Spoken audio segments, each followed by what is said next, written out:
ख़बर शामिल कंदासीं। नवाब शाह मां ब्यूरो चीफ तालिब हुसैन रिंद जे रिपोर्ट मुताबिक़ पब्लिक हेल्थ मुलाज़िमनि जो 7 महीननि खां पघार न मिलण ख़िलाफ़ सुल्तान जमाली, अब्दुल हकीम लाशारी, रमज़ान अली होत, अफ़ज़ल खोसो जी अॻवाणी में नवाब शाह प्रेस क्लब अॻियां एहतजाजी मुज़ाहिरो कयो वियो।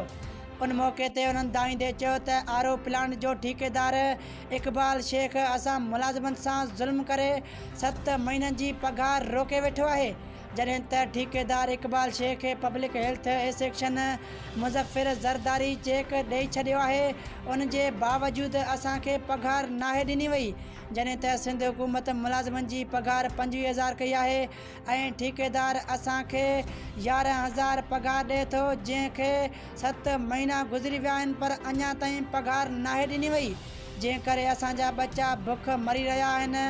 हुननि सिंध खां मुतालबो कयो त असांखे 7 महीननि जी रहियल पघार ॾिनी वञे, असां सां इंसाफ़ कयो वञे।